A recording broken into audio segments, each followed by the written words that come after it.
Gracias, señora presidenta. Señorías, buenos días, señor consejero y viceconsejero. La pregunta viene fundamentada por querer saber la situación en que se encuentra el Plan Integral de Residuos de Canarias. Hay unos números que son muy comprometidos para Canarias. Sabemos que Canarias, junto a Cantabria y Baleares, son una de las comunidades autónomas que más residuos sólidos urbanos generamos, entre 500 y 600 kilos al año. A la vez somos la comunidad autónoma que menos residuos urbanos separamos, solo el 11% de los residuos se separan, y de ese 11% solo el 18% se recicla, con lo cual estamos hablando que después de que los usuarios tengamos la molestia, entre comillas, de separar los residuos, más del 82% de esos residuos que se han separado realmente no sirven para nada. Con estos datos, evidentemente, recuerdo que en el inicio de la legislatura, parte de sus discursos venían fundamentados por la necesidad de llevar a cabo el Plan Integral de Residuos de Canarias.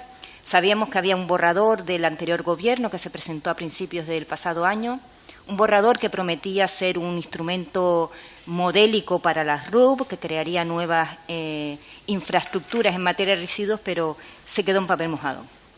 Como decía, es una de las pautas de la estrategia del nuevo Gobierno.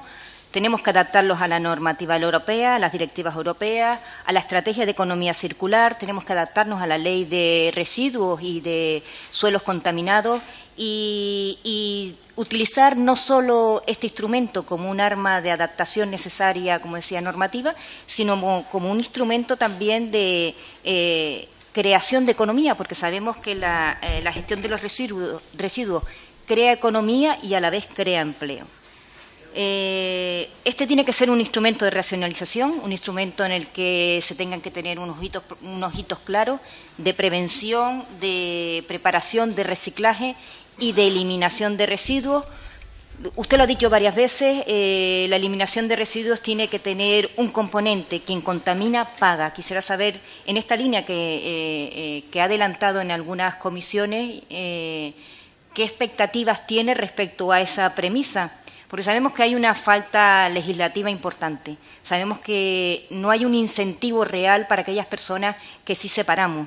En cambio, tenemos las mismas, los mismos beneficios, los mismos perjuicios el que contamina respecto al que no contamina. Entonces, quería saber, en esa línea de redacción del Plan Integral de Residuos, ¿qué premisas tiene de ventaja o desventaja para los usuarios?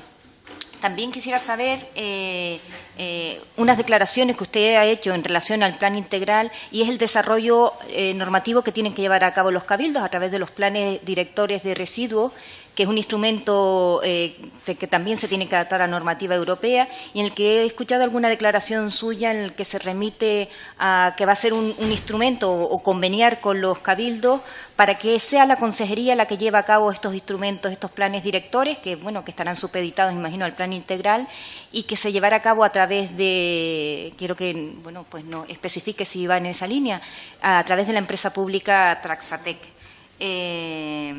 Durante la época de COVID parece que hubo una reunión ya con Cabildo, agentes sociales, económicos, públicos y privados, en la que sí se adelantaba una especie de borrador, de avance del documento, a expensas de que los cabildos y entes hicieran sus propuestas y así poder tener un documento consensuado. Quisiera saber en qué estado se encuentra ese avance, si ya tenemos aportaciones de alegaciones, en este caso serían sugerencias por la fase procedimental en que nos encontramos. ¿Qué previsiones respecto a los hitos procedimentales prevé? Porque recuerdo que al principio de la legislatura hablábamos que quizás fuese un documento que pudiésemos tener a lo largo del 2021.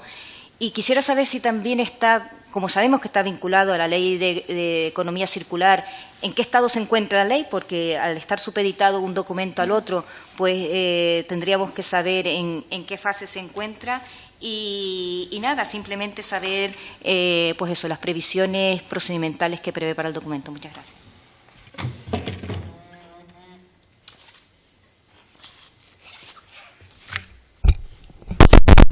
Muchas gracias, señora presidenta. Tiene la palabra, señor consejero, por un tiempo de 5 minutos.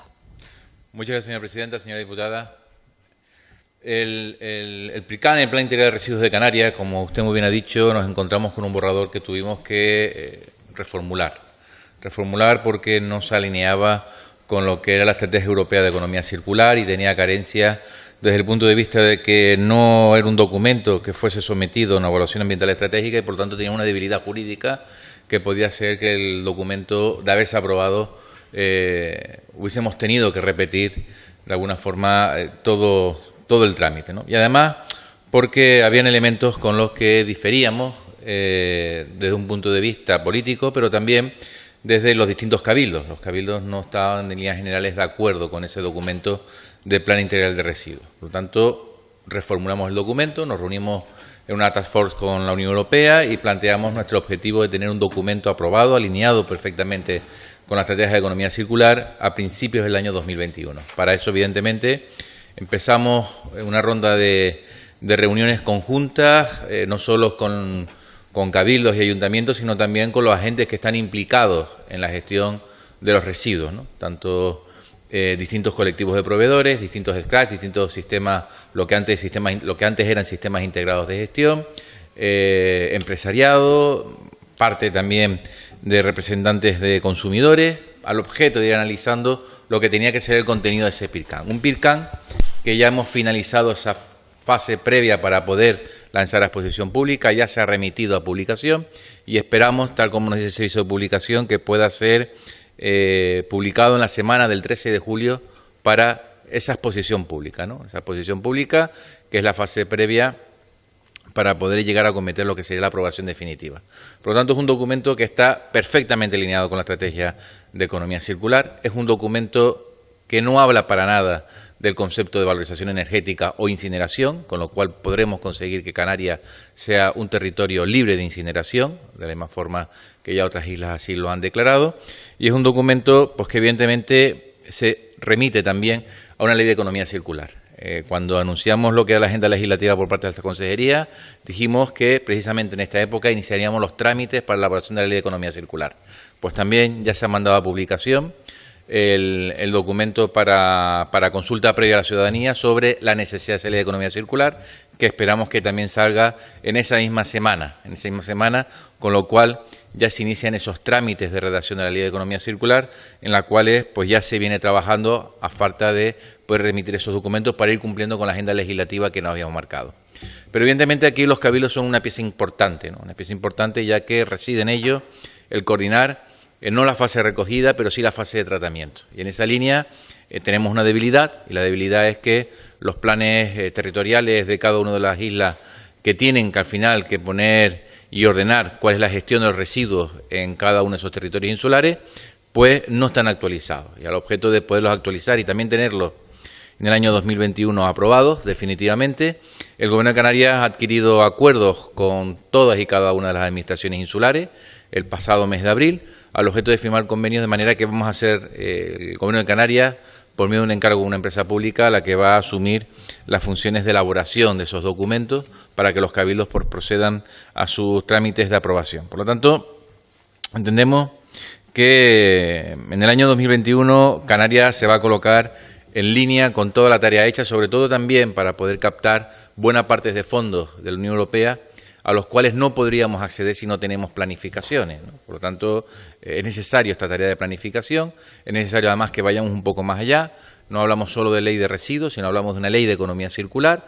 En esto también vamos a ser pioneros en el conjunto del Estado Nacional, que de alguna forma recogerá los elementos que se han avanzado en la estrategia de economía circular que el Gobierno de Canarias hemos publicado recientemente, ¿no? Por lo tanto, porque hablamos de un concepto más amplio, no solo una gestión de los residuos, sino es ir más allá de la gestión de los residuos, empezar a hablar de materias primas secundarias, empezar a proteger un mercado regional que necesitamos proteger para que realmente sea una oportunidad y, por lo tanto, meter esa pieza más, como dijimos el año pasado, en esa exposición de los retos de la consejería, dentro de esa estrategia de transición ecológica o transición de nuestra economía, dentro de esa estrategia de lucha al cambio climático, donde la gestión de los residuos, pues evidentemente es fundamental, ¿no? Actualmente la gestión de los residuos tiene dos elementos de aportación de gases de efecto invernadero. Uno, los propios vertederos, pero también otro es el desplazamiento de esos residuos hacia su punto final.